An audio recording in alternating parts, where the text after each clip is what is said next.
Hello, American literature students. Professor Berninger here. Hepped up on Whitman. Just had a great crossing Brooklyn ferry class with you. And now I'm just going to just get right into From Pent Up Aching Rivers. Why not? We'll finish off Uncle Walt. You guys can write your essay exams. They'll be beautiful. And you'll be connected to Whitman forever. From Pent Up Aching Rivers. From that of myself, without which I were nothing. Okay, that means it's essential to him. Essential to him. From that of myself, without which I were nothing. So without this, he's nothing. From what I am determined to make illustrious, even if I stand sole among men. Even if even if alone, will bring glory to sex. Whitman was one of the first American poets, authors to openly, successfully write about sex. From my own voice resonant, singing the phallus, penis, singing the song of procreation, making more people, singing the need of superb children, and therein superb grown people. All right, that's why we make children, to become superb grown people. Singing the muscular urge, singing urges, not restraint, urges. And the blending, singing the bedfellow's song, O resistless yearning, O for any and each the body correlative attracting. So relating naturally, right? Oh, for you, whoever you are, you correlative body. Oh, it, more than all else, you, delighting.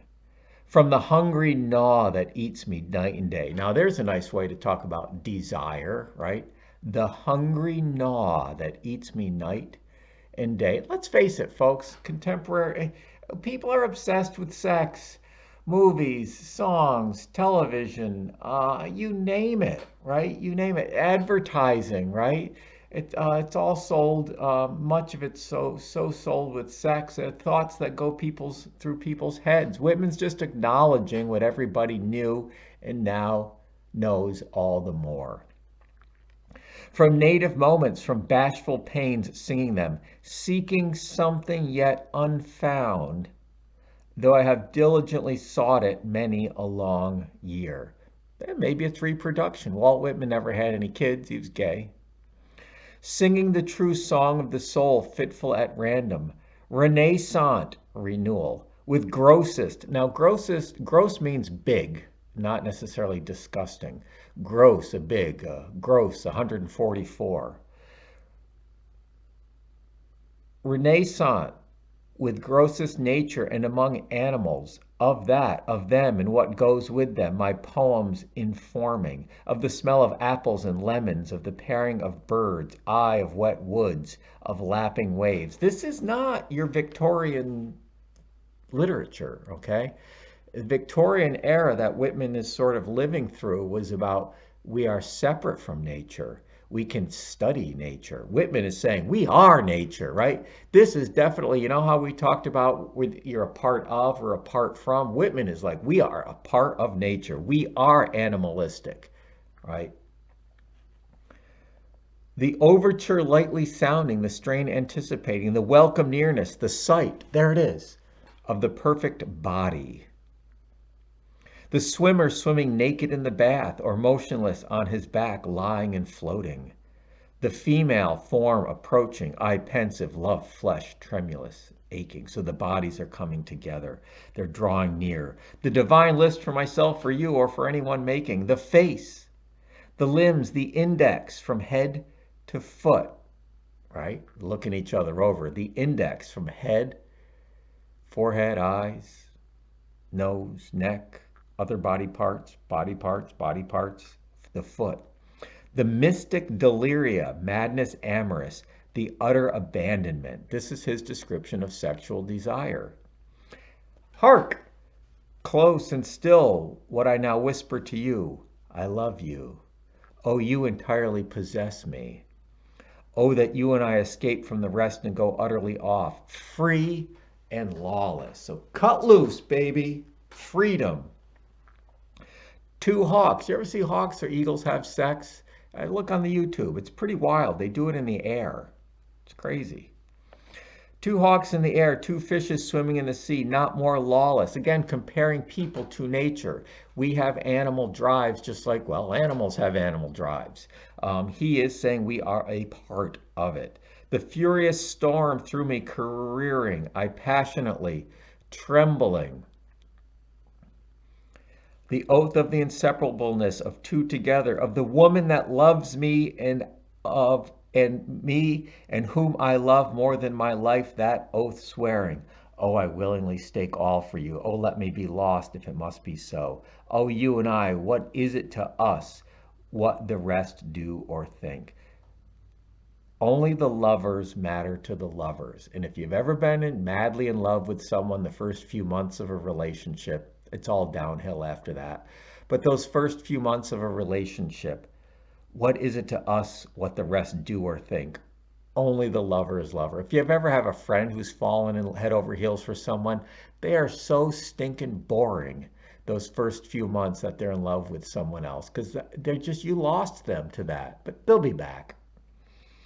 What is all else to us? Only that we enjoy each other and exhaust each other, if it must be so. From the master, the pilot, I yield to the vessel. The pilot I yield the vessel to. Back that up. From the master, the pilot I yield the vessel to. So the body is the vessel, and the pilot is piloting the vessel, I think. The general commanding me, commanding all, from him permission taking. From time the program, right? What we're to do. From time the program hastening, I have loitered too long as it is. From sex, from the warp and the woof. Now I love the warp and the woof here, right? If you weave something, you have the warp, which is the threads going one way, and the woof. And you weave something, this shirt, right? This shirt, some threads go this way, some threads go that way, and there's a warp and there's a woof, right? Look at your fabric, right? And it's threads that are woven together. Now, that is what lovers might be like, woven together.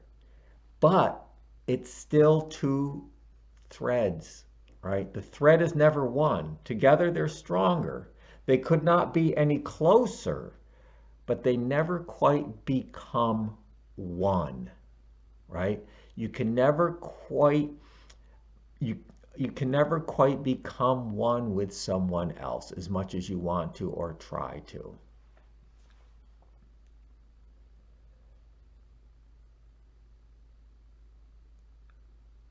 From privacy, from frequent repinings to feel a dejection or discontentment, from plenty of persons near and yet the right person not near, getting close but not quite getting it, right?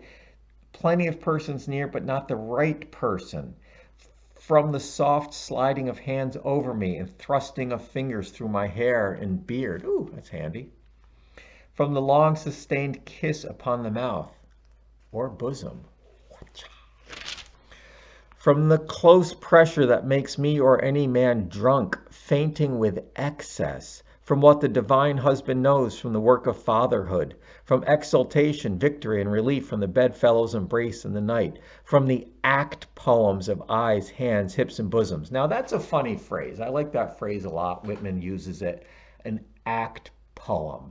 So there's a poem on the paper, which is not acting, but Whitman is saying, our bodies are, in a way, poems. When we have sex, when we embrace, that is an act of poetry. For Whitman, everything is sort of all one, but yet also individual. So this, for the act poem of eyes, hands, hips, and bosoms, sex is poetry. Sex is poetry in motion.